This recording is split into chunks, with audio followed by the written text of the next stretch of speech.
به جایی از زندگی که میرسیم میفهمیم اون کسی که زود میرنجد و زود میرود زود بر میگردد، ولی اون کسی که دیر میرنجد و دیر میرود دیگر بر نمیگردد.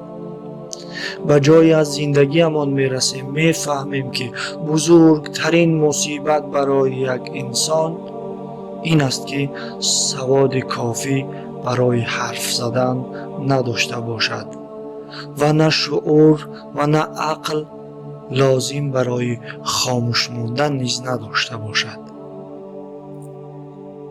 به یک جای از زندگی همان میرسیم میفهمیم که مهم نیست چقدر ما میبخشیم، بلکه مهم است که در بخشایش ما چه مقدار عشق وجود داشته باشد.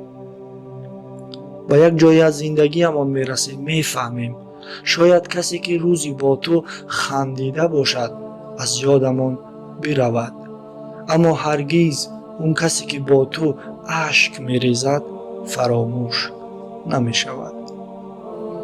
به جایی از زندگی همان میرسیم میفهمیم که توانایی عشق ورزیدن بزرگترین هنر دنیاست.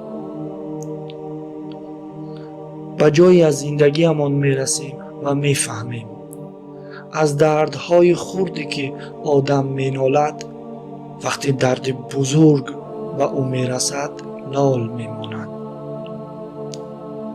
به جایی از زندگی همان میرسیم و میفهمیم که همیشه وقتی گریه میکنیم اون کسی که آرامت میکند دوستت میدارد، اما اون کسی که با تو گریه میکند عاشق تو است. به جای زندگی همان میرسیم و میفهمیم که کسی که تو را دوست میدارد همیشه نگران تو است. به خاطر همین زیادتر از اینکه به تو بگوید دوستت میدارم به تو میگوید مواظب خودت باش، خودت را احتیاط کن.